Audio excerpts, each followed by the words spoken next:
So we are back here on the Choose954 podcast, episode 27, with world-renowned yacht designer Dan Lenard, who just arrived recently here at the beautiful Pier 66 Marina on a transatlantic journey, which he'll tell you a little bit about. If you didn't know about Choose954, we started a social movement to cultivate culture and community here in Broward County, where I'm from. Keep people in the know with great things that are going on in the community, and connect you with amazing people like him that are doing incredible things landing here in Fort Lauderdale. The point of the podcast is to help tell those stories and make this ultimately a better place to live, and not just a better place to vacation. We know it's a great place to vacation. So for those that don't know Dan Lenard, tell them a little bit about yourself. Well, my job is designing yachts. Actually, we are a yacht design firm where I'm a partner and founding partner. And all my life is connected to yachts and nautical life. And in the meantime, I actually became very a passionate sailor over the years. And this is actually more like a sailing venture than a design venture. Sure. And what is the goal, or what is, I always like to ask, what's the why behind the mission? Why did you decide? Well, first, I love sailing, so I always wanted to do a nice, big, long trip sailing.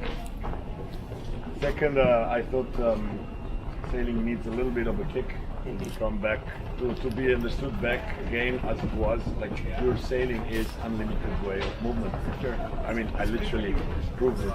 You just sit in the boat in Spain and you go to the United States. You really don't need anything. You need a food, food and water. That's what you need, like the old ways. And today sailing boats are so much depending on marinas for refueling, for redoing this, redoing that. So the purpose of sailing boat is basically lost. It's just a motorboat with a stick. Sure. And it gets used like that. So I wanted to point out that sailing boat in itself has a function that we are kind of forgetting. We call it pure sailing. So unlimited access to any space or spot in the world. No? Second was, because it's a sailing, pure sailing is clean. You know? So there's no trace. Yeah, of course. It's one of the most intelligent ways to move around the world, you know, apart from a bicycle. So being already in itself a very ecological way to cross, I wanted to start to add a little bit of a mission out of just my personal passion for it. And obviously being myself witnessing the ocean and the state of the ocean, and at the same time spotting interest of some of the organizations that are involved in ocean conservancy and especially trash problem in the oceans. I actually want to connect these two things, and right now I'm trying to make out of this thing and shall I say, like a platform from where you can actually connect maybe yachting and ocean conservancy organizations, because organizations have problems. Yachting is on the spot, obviously. One and the other could work very nicely together.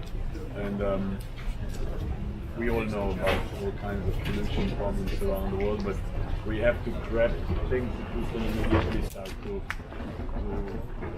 work on. And probably trash in the water is something that is so evident, so very few people see, except people on the yachts, or people on some of the remote islands that are suffocated by plastic.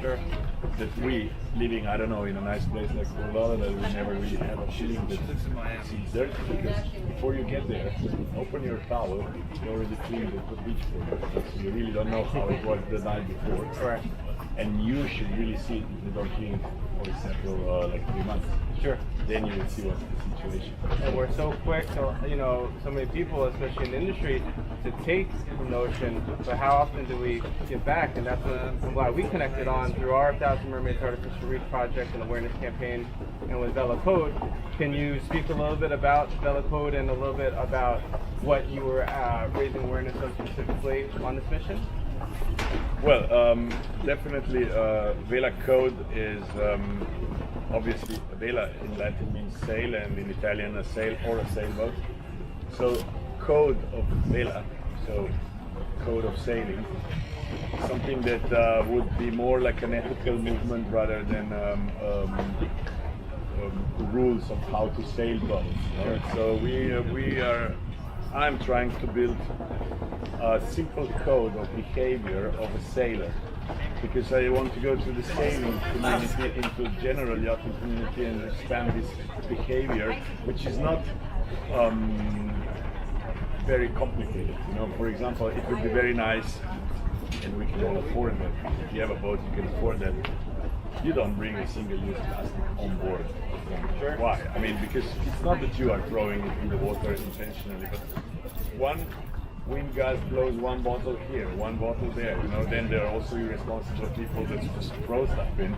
But if there was a code that you just don't do that, you just don't bring this stuff in, that could be starting a little bit of a movement of fashion, of lifestyle, like I can afford not using single-use plastic. So I can afford. And influence others. And influence others. It's not that you have to build a conscience necessarily. You can just build a fashion. It will be exactly the same as others.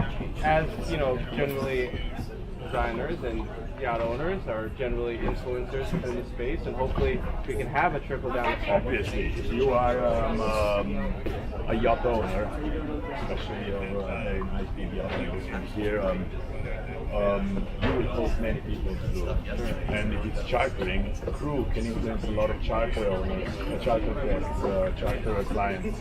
So there's a bunch of amount of people coming through a mega yacht, and a mega yacht could be a platform of influencing people to some new behavior on board. For example, another one that we already do on mega yachts, but they don't do on small boats often, is repacking parts when you're making provisions. I mean, you really don't need to make daily trash. You have crew, you have very nice cool rooms, very nice storages. In fact, responsible crews on yachts that already built warnings are repacking. So basically food is either fresh or repacked in containers, multi-purpose containers, multi-use containers. You're not opening cornflakes and everything trash. You know, it's not, they have like 70 boxes of cornflakes. They have 50 pounds of corn. You know, and that's different. And that's what you can actually also expand. And that, if you start to do it on a boat, next time you're starting to do it on boats. Correct. So I think boating and yachting itself could be a platform to spread a fashion. So it is, and you're very fashionable as you're doing so. Yes, so awesome. So we definitely appreciate your time, my friend. Congratulations on the journey. We got the mayor just arrived to show us up, and we'll interview you next time, my friend. Good morning. Good morning. Good morning. Good morning. Congratulations. What an honor. Thank you. Welcome to our city. Thank you. Thank you. I've been here many times, but this time, the first time coming with the boat. Yeah, wow. This is amazing. Perfect. Yeah, we'll do. Well, I tell you, there's no damage in the boat. Yeah. It's perfectly useful right now. I mean, it's done properly or what?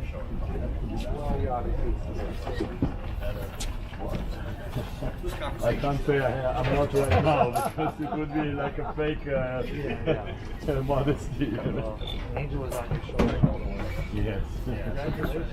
How many days did you take? 42 days. 42 days. But it is not usual length of a trip like that. I actually started too late in the season. Is that right? So I got almost, no, actually exactly 2 weeks at really low or no indication.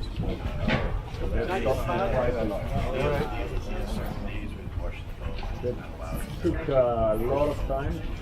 Second break I had is that I have no autopilot. So I had really to steer, and you can't steer 24 hours. So you have to build a little bit of your time to rest and a little bit of time when you don't sail because you have some normal personal needs. When you're sleeping, how do you know your load is not going on? Well, on the ocean it's very easy because most of the time the wind is always steady and actually brings it to the Caribbean. And there is a saying, if you throw a brick or a block of wood in the water in Canary Islands, it will eventually end up in the Caribbean. So, but when you are, once you're in Caribbean, resting was very difficult. It's going by drops. 45 minutes here, there. The last 3 days it's really lack of sleep because Northeast Passage through Bahama, and coming down against the Gulf Stream was really not allowing me to sleep. Yeah. Well, you're here, you're safe, you got a nice tan. Yeah, that was not possible to avoid. Yeah. Then one way or another, it's very difficult. Very nice, very, very nice. This is the first time you've attempted this? First time. But as you know, you have a very nice boat show here in. Yes, we do. So I'm in Fort Lauderdale for the last 20 years. I'm actually really very, very, very honored that you came here, because for me it's one of the places where I work from. You know, Monte Carlo, Fort Lauderdale. We are the yachting capital of the world, everybody. That's it. Fort Lauderdale. That's right. That's why you landed here, Mayor. All currents come to Fort Lauderdale. Yes. Can I present you a few people that were actually involved to get me here? Yes, because absolutely. okay, so there is well, my fiancée Angela. She was actually on the spot. She was on the spot and started to connect to people. So she connected to Renown Yacht and Ship, which are those guys there. Sean, can you come here, please? Sean is the head of the office. Nice to meet you. They are responsible for some of the biggest yachts in the world. So, and they're doing Fort Lauderdale. So Sean and then Megan. That do you know Megan? You met? Megan is Yeah. The queen. responsible for this place. So when these people got together, I got a kind of a cone. I was conveyed into final destination. Otherwise, I was just a floating piece of carbon fiber in front of Fort Lauderdale, trying to get somebody to pull me in. But in reality, they embraced me, got me here. The mooring was ready, hotel was ready. Sean organized the towing service. They were outside catching me. You know, that's very important after 42 days. Yeah, I would think. See a smiling face at the other end, right? Very nice. Well, you're here, you're safe, got a great team, and I see Russ is here. Hey Russ, nice to see you. How you doing, Mac Cornelis? Sister Cities program. So, what country are you from? Italy. I live in Italy. Venice. Oh, Venice. Okay. Near Venice. Yeah. Okay. Well, you know, Venice is a sister city of Fort Lauderdale. Yeah, I learned from Ross, and we can actually connect even more, because now I have Ross's number, because we, as a studio in Venice, we are introduced very well actually. We know mayor, we know admirals and port authorities, because yachting in Venice is also part of the every mega yacht sooner or later ends at least once in It's Venice. the Fort Lauderdale of Italy. It is. And Dean might come Very for the nice. Biennale. What's that? Dean might come for the Biennale too. When is the Biennale? Starts in May. What day? What time? May 11th. We're going for the opening. May 11th. May 11th. But through summer is actually all the time on. 6 months. 6 months. Supposed to be somewhere May 11th. We had talked about it. Yeah, we'll revisit it. Where it is. Well, great. So, is this the Pier 66 camera? This is Between Two Yetis. Between two They years. interview marine industry professionals. Okay, it's on the way. So yeah, behind if I can explain a little bit, behind this trip there is also a mission. Yes. A mission of save the oceans from trash at the moment. Because let's be more concentrated. What's the biggest issue right now is the plastic in the water. Well, let me tell you something. It's a challenge because in this country we have competing governments. The city of Fort Lauderdale last month passed an ordinance banning something very simple, banning plastic straws in our city. Fantastic. And today we hear that the state legislature wants to take that power away from us and not allow us to enforce a simple act of just banning plastic straws. So you see, you have competing cultures, competing governments. It's a travesty that we can't even, every time we take one step forward, we're pushed back 2 steps. So I applaud your effort to try to bring notoriety to the fact that there are oceans of plastic debris floating on our waterways. And I don't know how we're going to be able to get that message out. But this, my government, the city of Fort Lauderdale, is making every effort it can. We tried to ban plastic bags, and the state government took that power away from us.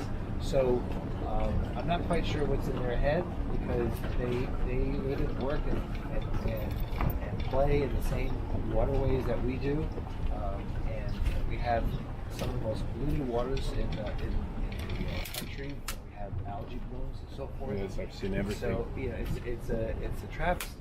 Fortunately, this particular governor, the new governor, seems to have more sensitivity to the need of trying to eradicate the problems that this state suffers. But in the meantime, cities like my own, our own, are doing what we can to try to raise the awareness of people to make sure that we can live and cohabitate with nature. And I'm a child of the 1960s, and Ralph Nader and the efforts that were started back then to try to reduce carbon emissions, to try to reduce manufactured waste, to try to, the whole recycling began in the 1960s, and we're still talking about it today as if it's brand new. It's like every year, every decade, it becomes imperative for our community and our country to be sure that we can provide a healthy living environment for the next generation of people that will succeed us. So, I applaud your effort, and I hope more people are made aware of what you're trying to accomplish. I'm trying to actually do it from the other side. When on your side you try to build laws or enforce abandoning use of something, what I try to do is spreading it as a fashion of yachting. Like, I'm not using straw, I'm a yachtsman, I'm not using single-use plastic, I'm not doing this, I'm not doing that. So if that becomes like a lifestyle of a yachtsman, just abandoning some of these most polluting items that end up in the water, not because of them, but just because they are not using, some other people might start to think it's a good fashion. I mean, yachting is promoting something that is cool, so I don't have a yacht, but I also am abandoning use of this or that, so if you spread it as a fashion, it also works. Yeah, well, I agree with you. It becomes a fashion, and that's how the culture accepts it. Using yachting as a platform is very proper way to spread a fashion, because yachting is fashionable. So well, so you have a fashionable boat. Well, I did this to gain a little bit of a voice to speak now about this fashion I want to spread. Yeah, absolutely. Very nice. Yeah, be careful you don't step over the side. Yeah. So this was it. It's accomplished. It was very well done because nothing happened. Nobody was hurt. Nothing was broken. So I'm really happy. Made it. Thank you for welcoming me. Thank you very much.